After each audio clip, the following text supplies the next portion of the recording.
हुजूर अलैहिस्सलाम मस्जिद नबवी में जलवा फरोज है।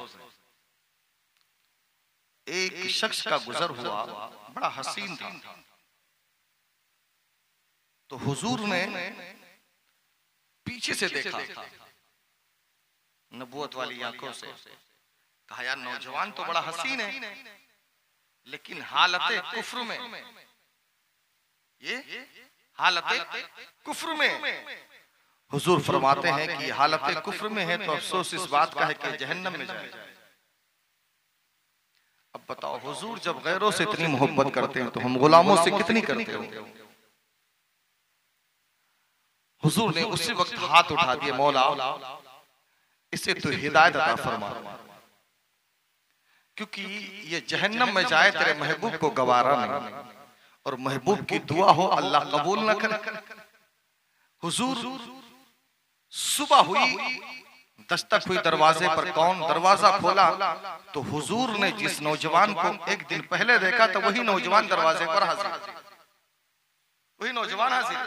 सलाम अर्ज किया, कहा हुजूर मुझे कलमा पढ़ा लीजिए। क्या कहा? मुझे कलमा पढ़ा लीजिए। हुजूर तो इंतजार ही कर रहे थे, दुआ भी की थी अल्लाह से। हुजूर ने अंदर बुलाया और अपनी नूरानी चादर जिसमें हम गुनहगार को हुजूर छिपाएंगे, उस चादर को बिछाने लगे। तो वो कहने लगा, हुजूर उस चादर को उठाया, कहा हुजूर ये चादर बैठने के लिए नहीं है, ये चादर तो आंखों से लगाने के लिए। हुजूर ने बिठाया, कलमा पढ़ाया, दायरे इस्लाम में दाखिल हो गए। और दायरे इस्लाम में दाखिल होना था कि ज़ारो कतार रोने लगे। जब रोने लगे हुजूर फरमाते हैं, अच्छा उनका नाम बता दूं क्या था? उनका नाम था दहिया कल्बी रज़ी अल्लाह ताला। रोने लगे, कहा हुजूर ने फरमाया ए दहिया क्यों रो रहे? कहा हुजूर मैं बहुत गुनहगार हूं, क्या अल्लाह माफ फरमा देगा? हुजूर फरमाते हैं दहिया तुम्हें पता नहीं, मेरा रब करीम है, मेरा रब करीम है, वो सारे गुनाहों को माफ फरमा देगा। हस्ते दहिया कल्बी रज़ी अल्लाह ताला अनु फरमाते मेरे आका मैं बहुत बड़ा गुनहगार हूँ, अल्लाह मेरे गुनाहों को माफ फरमा देगा।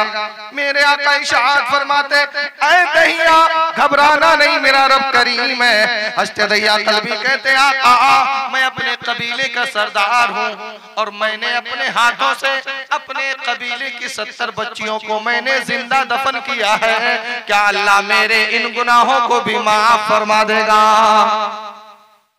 एक दो नहीं 70 बच्चियों को जिंदा दफन किया। जबकि हुजूर फरमाते हैं एक इंसान का कत्ल पूरी इंसानियत के बराबर है।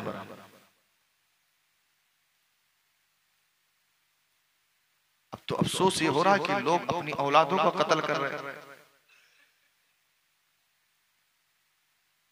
पता चल गया कुछ हरकत से कुछ ऐसी चीजें होती हैं औरतों में जिससे पता चल जाता है कि ये लड़का है लड़की। मैं इससे ताल्लुक नहीं, लोगों ने मुझे बताया कि पता चल जाता है। वो पता चलने की वजह से तो औरतें क्या करती हैं, गोलियां खाती हैं या इंजेक्शन लगवाती हैं। मैं बहनों से कहूंगा कि मेरी बहन को ऐसा हरगिज़ मत करना। तुझे तो खुद सोचना चाहिए, तू भी किसी की बेटी है। अगर तेरी माँ ने टेबलेट खाया होता तो आज तू दुनिया में नहीं होती। यार हम किसी को जिंदगी नहीं दे सकते तो फिर मौत कौन होते देने वाले? गलत तो नहीं कह रहा हूं। हम किसी को बचा नहीं सकते तो मारने वाले कौन होते? अल्लाह इन्हीं बच्चियों के ताल्लुक से कुरान में फरमाता है वइज़ल मऊदतु सुइलत बिअय्यि ज़ंबिन क़ुतिलत। अल्लाह इन बच्चियों से जो माँ के रहम में मारी जा रही है, इन बच्चियों से अल्लाह हश्र के मैदान में पूछेगा तुम्हें किस जुर्म में कत्ल किया गया? तो ये बच्चियां रोकर कहेंगी मौला मैंने तो तेरी दुनिया की बहारें भी नहीं देखी, मैंने तो इस माँ की कोख में जन्म लिया था कि शायद मेरी माँ की ममता छलूं मैं पलूंगी, मेरी माँ मुझे प्यार करेगी, मेरा बाप मुझे लाडो नाज से पालेगा, लेकिन मैंने तो अपने माँ बाप का चेहरा भी नहीं देखा। उससे पहले मेरे बाप ने, मेरी माँ ने मुझे जहर देकर मुझे मार दिया। अब तो एक नया चलन चल चुका है, मौलाना उतने बच्चे पैदा करते हैं जितने की परवरिश कर पाए। अबे हरामखोर, आज से 50 साल पहले जब इतनी चीजों की फरावानी नहीं थी तो मेरे माँ बाप 10-10, 15-15 औलाद को पालते थे। गलत तो नहीं कह रहा हूं। मजदूरी करते थे लेकिन पालते थे। अब तो बड़ी चीजें फरवानी हो गई। पहले चावल बनना घर में किसी ईद की खुशी से कम नहीं होता था। गलत तो नहीं कह रहा हूं। गेहूं की रोटी किसी ईद से खुशी से कम नहीं होती। अब तो जब दिल करे हम खा सकते हैं। अल्लाह आगे फरमाता है, ला तक़्तुलू औलादकुम मिन खश्यति इमलाक, अपनी औलादों को माल की गरीबी की डर से कत्ल मत करो। नहनु नरज़ुकुहुम, रोजी हम देने वाले। कौन कौन? रब कह रहा है रोजी हम देने वाले। हम आप तक वसाइल हैं, रोजी तो अल्लाह देने वाला है ना। समझ रहे ना? फिर हम कौन होते हैं मारने वाले? हस्ते दैया कल्बी कहते हैं, हुजूर मैंने 70 बच्चियों को दफन किया, क्या अल्लाह माफ फरमा देगा? हुजूर फरमाते अल्लाह करीम। अच्छा, हस्ते दैया कल्बी कहते भी जा रहे हैं, रोते भी जा रहे हैं, और साथ ही साथ में मेरे हुजूर भी रो। हस्ते दैया कल्बी कहते हैं, आका मैंने खुद अपनी सगी बेटी को अपने हाथों से ज़बह किया है, अपनी बेटी को मैंने खुद दफन किया है, क्या अल्लाह मेरी भी गलती को माफ फरमा देगा? इतना कहना था, मेरे आका की चीखें निकल गई। कहा दैया तूने अपनी बेटी को दफन कर, ऐसा कैसे हो गया? कहा हुजूर मेरी बीवी हमल से थी और मैं तिजारत के लिए बाहर जा रहा था। मैंने अपनी बीवी से कहा अगर बेटा होगा तो परवरिश करना, अगर बेटी होगी तो गला दबा देना।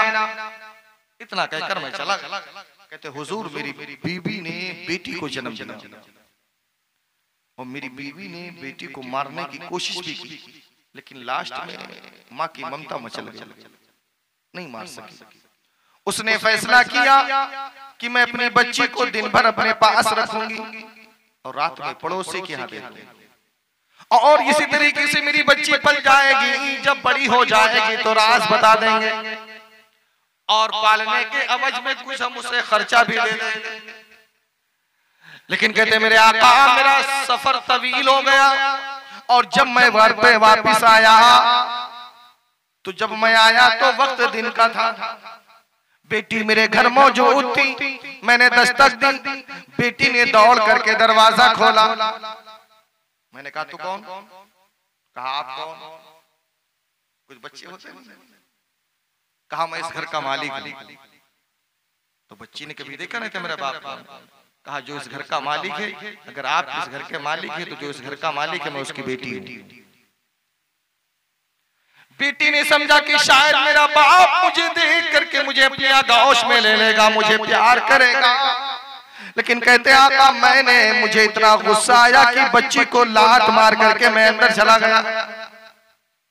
बच्ची संभल कर खड़ी हुई, दौड़ करके पीछे पीछे से गई। कहा बाबा मुझे मालूम है आप सफर से आ रहे हैं, आप थके। अरे बाबा नाराज मत हो, आप लेट जाओ, हम आपके पैर दबा देते हैं, हम आपके सर दबा देते, हम आपकी खिदमत कर देते हैं। मुझे मालूम है काफी दिन हो गया है मुझसे मुलाकात नहीं हुई, इसलिए आप नाराज हैं। अच्छा एक होता भी कुछ बेटियां होती भी ना, अगर उन्हें भी ना चाहते हुए वो प्यार करा लेते। कभी रात में तुम परदेश से कभी आओ बाजार से, कभी लेट हो जाओ ना, लड़के तो टांग फैला के सो जाएंगे, बेटियां जगती रहती। मेरे बाबा भी नहीं आए क्योंकि मैं खुद 4 बेटियों का बाप हूं, मुझे बेहतर समझता हूं। मैं नहीं समझता, हर बाप समझता होगा, लेकिन जो मुझ पर गुजर रही मुझसे बेहतर शायद नहीं समझता। हालांकि मेरी बेटी कितनी लगी है मुझसे, इतना अटैच है कि रात में सोएगी भी तो मेरे पास सोएगी। मैं चलने लगता हूँ प्रोग्राम में तो रोने लगती है। मैंने उससे कहा कि बेटा आदत डालो मेरे बाहर जाने की, हो सकता है कभी जाऊं, हो सकता है मर के आऊं, तो मेरे बगैर भी रहने की आदत डालो। लेकिन बेटियां होती बड़ी प्यारी, इतना याद रखिएगा। जिन घर में बेटियां नहीं उन घरों में देख लो रौनक नहीं। उस घर में खाक बरस रही, कितनी भी दौलत हो, लेकिन एक बेटी ना हो तो उस घर में नूरानियत खत्म हो जाती है। इसलिए कभी बेटियों को बोझ मत समझना। ये हुजूर फरमाते हैं जो बच्चियों को बोझ समझ करके पालते हैं, पालना तो है ही, लेकिन जो हुजूर की शहजादी समझकर पालते हैं, अल्लाह चैनो सुकून यहाँ देगा, मरने के बाद जन्नत वहां अता कर देगा। समझ रहे हैं? तो उन्हें आप बोझ समझ कर ना पालें, बल्कि ये समझे मेरे हुजूर की उम्मत की शहजादी और बेटी का हक भी अदा हो जाए। हस्ते दैया कल्बी कहते आका मेरी बेटी का आलम ये था कि मेरे खाने से पहले पानी लाकर रखना, जब मैं लेटता तो नन्हे नन्हे हाथों से मेरे सर दबाना, तेल डालना, मेरे पैर दबाना, इतना धीरे धीरे आहिस्ता आहिस्ता उसके प्यार ने मुझे अपनी तरफ रुझाना मजबूर कर दिया। मैं अपनी बेटी को चाहने लगा और अब आलम ये हो गया कि मैं अपनी बेटी को अगर एक लम्हा नहीं देखता तो मैं घबराने लगता। प्यार शुरू हो गया बाप बेटी में। एक दिन कहते मेरी बेटी की प्यार ने मुझे जीत लिया, तो एक दिन मैं अपनी बेटी को अपने कांधे पर बिठाया और मार्केट में लेकर निकल पड़ा। मेरे कबीले के लोग मिले, कहने लगे ऐ दैया वाह तेरा क्या इंसाफ है, तू मेरे कबीले का सरदार है, तूने मेरी बच्चियों को जिंदा दफन कर दिया और अपनी बेटी को कांधे पर बिठाकर घुमा रहा है। कहते कबीले वालों की बात ही मेरे सीने में तीर की तरह लगी। कहते मैंने उसी वक्त प्लान बना लिया कि मैं अपनी बेटी को अब मैं ज़बह कर दूंगा। कहते हुजूर मैं घर आया, अपनी बीवी से कहा मुझे दावत में जाना, बेटी को तैयार कर देना। माँ ने खुशी खुशी की चलो माँ बाप बेटी में प्यार हो गया, नहलाया धुलाया, अच्छे कपड़े पहनाए, सवारा सजाया और बेटी खुशी की। अच्छा उनको दावत के लिए कहीं खुशी मिल जाती तो जल्दी नींद भी नहीं आती। अब वो कहते आपको कब चलना है कब चलना है। हस्ते दैया कल्बी कहते हैं हुजूर मैंने सोने का नाटक किया और मैं लेट गया और मैं इंतजार करने लगा मेरी बेटी कब सोई। हस्ते दैया कल्बी कहते आका मैं इंतजार ही में था कि वो जाकर अपने माँ के पास सो गई और जैसे सोई मैं फट से उठा और उसे उठाया, कांधे लगाया और जंगल की तरफ निकल पड़ा। पूरी रात चलते चलते यहाँ तक कि जब सुबह की सफेदी हुई तो मैंने पैर में चप्पल भी नहीं पहने थे कि कहीं पैरों की चप्पल सुनने के बाद मेरी बेटी कहीं जग न जाए। मैं नंगे पैर पूरी रात चलता रहा, कंकरीली जमीन होने की वजह से मेरे पैरों में जख्म हो गया, पैरों में जख्म। और जब सुबह हुई तो बच्ची ने सर पीछे था ना तो देखा कि बाप जहां मेरा बाप पैर रखता वहां पर खून लग जाता। तो बेटी का आपको लिखा बाबा ठहरो, ठहर गए, कहा मुझे नीचे उतारो, नीचे उतारो और बच्ची बैठ गई, दोनों पैर को उठाया अपनी गोदी में रखा और फिर अपने दामन से पैरों को साफ किया। साफ करने के बाद कहा बाबा मुझे ऐसी दावत नहीं खानी जिसके लिए आपको खून बहाना पड़े। जुमला नोट करना। बेटी ने क्या कहा बाबा मुझे ऐसे खाने की जरूरत नहीं जिसके लिए आपको खून बहाना पड़े। बाबा हम वापिस चलते हैं, हम दावत नहीं खाएंगे। आपका खून बह रहा, आपने आंचल को फाड़ा, बाप के पैर की पट्टी की। लेकिन हस्ते दैया कल्बी कहते हैं मेरे आका मेरी बेटी की इन बातों को भी मेरे सीने पे मेरा दिल को नरम नहीं किया, बल्कि मेरे दिल में आग धक रही थी कितनी जल्दी मैं अपनी बच्ची को दफन करूं। फिर कहते मैंने कुछ प्यार की बोली बोली, मैंने कहा बेटा चलो यहीं पे खेलते हैं। तो खेलने क्या हस्ते दैया कल्बी कहते मैंने एक गड्ढा खोदना शुरू किया और गड्ढा खोदा तो मैं झुक करके जब मिट्टी निकालने लगा तो मेरी दाढ़ी में मिट्टी लगी। तो बेटी ने कहा बाबा सर ऊपर करो। मैंने सर उठाया तो मेरी बच्ची ने अपने हाथों से दाढ़ी से गर्द और गुबार साफ किया, पसीने से सर से पसीना साफ किया। कहा बाबा आप आराम करें मैं गड्ढा खोदती हूँ। लुक्का छुपी बचपन में खेला है जानते हैं ना, तो वो रेगिस्तान था तो छुपने के लिए गड्ढा खोद रहे। हस्ते दैया कल्बी कहते हैं मेरी बेटी अपने हाथों से गड्ढा खोद रही थी, लेकिन उसे मालूम नहीं थी वो गड्ढा नहीं था बल्कि उसके लिए खुद की कब्र थी। जब कमर जैसा गड्ढा हो गया मैंने कहा बेटी दूर जाओ मैं छुपता हूँ। हस्ते दैया कल्बी उसके अंदर कब्र के अंदर उतर गए, उसी गड्ढे में उतर गए। बेटी ने आकर देखा, कहा बाबा मैंने आपको देख लिया। कहा ठीक है बेटी अब तुम छुपो मैं जाता हूँ। बेटी उसी गड्ढे में उतर गई। हस्ते दैया कल्बी से बेटी कहती बाबा आप दूर जाइए ताकि मैं छुप जाऊं। लेकिन हस्ते दैया कल्बी कहते हैं मैं दूर इस तरह से नहीं जाता कि कहीं बेटी गड्ढे से बाहर ना आ जाए। मैं खड़ा इंतजार करता कर रहा, बेटी कहती रही। मैं दूर जाने के बजाय बल्कि मैंने गड्ढे में मिट्टी डालना शुरू कर दिया। तो बेटी समझी मेरे बाबा मजाक कर रहे हैं। यहाँ तक कि बेटी के घुटने बंद हो गए, इतनी मिट्टी डाल दी। फिर बेटी कहती बाबा आप क्या कर रहे हैं? फिर यहाँ तक कि आहिस्ता आहिस्ता मैंने कमर तक पाट दिया,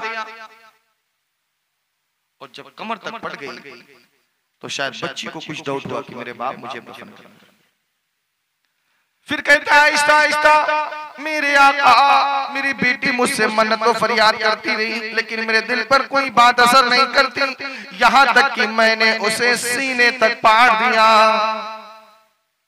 इतना पाटना था, दोनों हाथ बच्चे के बाहर थे। रोकर कहने लगी बाबा अगर आप मुझे खाना नहीं दे सकते तो मुझे छोड़ दो, दुनिया बहुत बड़ी है, मैं कहीं भी जाकर मांग करके खा लूंगी, हम आपके दरवाजे पर नहीं आऊंगी। अगर आपको मैं बोझ लग रही हूँ बाबा मुझे घर ले चले, हम घर का आपका काम भी करेंगे काज भी करेंगे। आप ये समझते हैं कि बेटा होता तो काम करता। अरे बाबा हम आपसे खाना भी नहीं मांगेंगे, कपड़े भी नहीं मांगेंगे, बाबा आपके खाने के बाद जो बचेगा हम वो खा लेंगे, कभी खाने पीने का भी हम आपसे सवाल नहीं करेंगे। लेकिन मेरे बाबा मुझे मारो मत। हज़रत दैया कल्बी कहते हैं हुजूर मेरी बच्ची की बात मेरे दिल पर कोई असर नहीं, यहाँ तक कि मैंने गले तक पाट दिया। और जब गले तक पाटा तो उसने अपने हाथों को उठाकर खुदा की बारगाह में सवाल किया, मौला दुआ की कि मौला मैंने सुना है कि कोई नबी आएगा जिसके आने से बेटियों को जिंदा दफन नहीं किया जाएगा। वो बच्ची रोकर कहती है मौला वो नबी तेरा कब आएगा जिसके आने से बच्चियों को जिंदगी मिल जाएगी। ऐ मेरे मौला मैं तुझसे दुआ करती हूँ कि उस नबी को भेज दे ताकि बच्चियों को जिंदगी अता हो जाए। इतना कहना था कि मेरे आका की नबूवत वाली आंखें बरसने लगी। कहा दैया कल्बी अब देर मत कर, जल्दी बता आगे क्या हुआ। बच्ची ने कहा ऐ बाबा तुम मुझे दफन कर दो, तुम्हें कोई बात नहीं है, लेकिन कम से कम मेरी कत्ल की एक वजह तो कम से कम बता दो, मैंने जुर्म कौन सा किया है।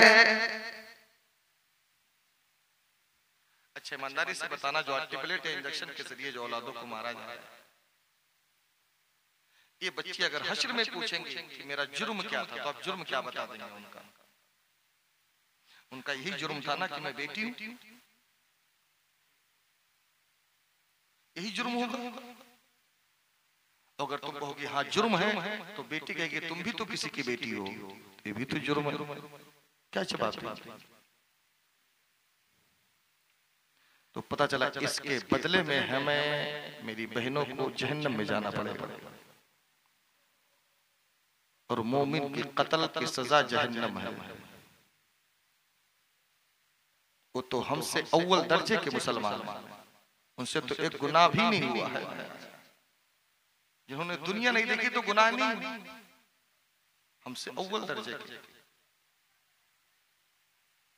हज़रत दैया कल्बी कहते मेरे आका मैंने बेटी जब बार बार सवाल कर रही थी मुझसे कोई जवाब ना बन पड़ा तो मैं गया एक बहुत बड़ा भारी भरकम पत्थर उठाया और लेकर आया, अपनी बच्ची के सर पर जोर से मारा कि बच्ची का सर चकनाचूर हो गया, और हमेशा के लिए उसकी आंखें बंद हो गई। कहते हुजूर उस दिन से लेकर आज तक मैं जब भी बिस्तर पे जाता हूँ आंखें बंद करता हूँ तो सामने मेरी बच्ची खड़ी होती और बस ये कहती बाबा मुझे किस जुर्म में कत्ल किया। बस जैसे ये सवाल करती कि मेरी आंखें खुल जाती, मुझे नींद नहीं आती। मेरे आका फरमाते ऐ दैया जल्दी कर, तेरी बेटी की कब्र कहाँ है, मुझे लेकर चल। हुजूर आगे आगे, हज़रत दैया कल्बी पीछे पीछे। आप उस कब्रिस्तान में पहुंचते हैं और कहते आका वो मेरी बच्ची की कब्र है। इतना सुनना था मेरे मुस्तफा फरमाते हैं ओ दैया की बेटी, जिस नबी के लिए तूने खुदा से दुआ की थी अल्लाह ने उस नबी को भेज दिया है, उस नबी को भेज दिया है।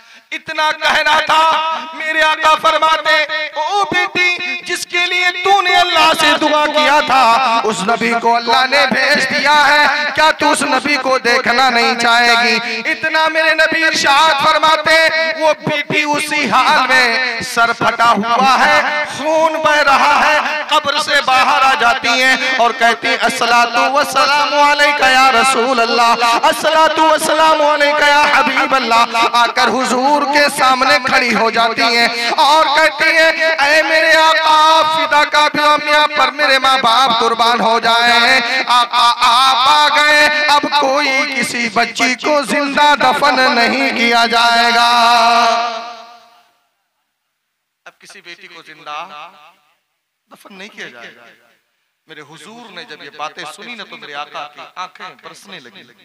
कहा बेटी मैं आ गया हूं, अब तुझे घबराना नहीं। कहा हुजूर आप आ गए। मेरे आका ने फरमाया बेटी देख और कौन आया। कहा मेरे आका मुझे मालूम मेरा बाप है। कहा मेरा बाप। कहा बेटी तूने माफ नहीं करेगी। कहा हुजूर आप आ गए हैं, आपकी बात है मैं माफ तो कर दूंगी, लेकिन हश्र के मैदान में जरूर पूछूंगी कि किस जुर्म में कत्ल किया। मैं यहां तो माफ कर दूंगी, लेकिन हश्र के मैदान में जरूर पूछूंगी मुझे किस जुर्म में कत्ल किया। हुजूर ने फरमाया बेटी अब तुझे घबराने की जरूरत नहीं, आज के बाद कोई बच्ची को जिंदा दफन नहीं करेगा, क्योंकि बचाने वाला मदीने में मुस्तफा आ गया। मेरी बेटियों मैं तुमसे गुजारिश करता हूं तुम नेक बनो, परहेजगार बनो, पर्दादार बनो, क्योंकि अगर हुजूर ना आए होते तो शायद आज तुम्हें ये जिंदगी भी नहीं मिलती। इसलिए तुम कोई गुनाह, सबसे बड़ा एहसान अगर महबूब का अगर है तो मैं समझता तुम पर है, क्योंकि हुजूर ने तुम्हें जिंदगी अता की, तुम्हें बेटियों के हुकूक अदा किए, और सिर्फ हुकूक ही नहीं बल्कि तेरे कदमों में जन्नत मुस्तफा ने लाके रख दिया। आज बड़ा सा बड़ा वली हो, बड़ा सा बड़ा आबिद हो, कुतुब हो, अब्दाल हो, लेकिन वो जन्नत का मोहताज है। और हुजूर ने जन्नत को माओ के कदमों में रख दिया। बेटी पैदा हो तो माँ बाप के लिए जन्नत, जवान हो जाए, शादी हो जाए, अपने शौहर की खिदमत करे तो उसके लिए जन्नत, और जब माँ बने तो कदमों में जन्नत। अब इससे पता लगा कि तेरा मकाम मुस्तफा ने कितना बुलंद फरमाया।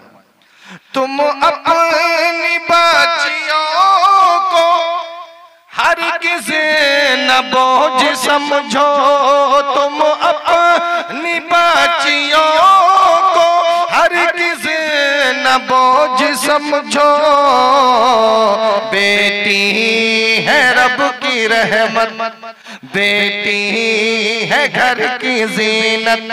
अरे सरकार जानते हैं बेटी है रब की नेमत, सरकार जानते हैं बेटी है घर की रहमत, सरकार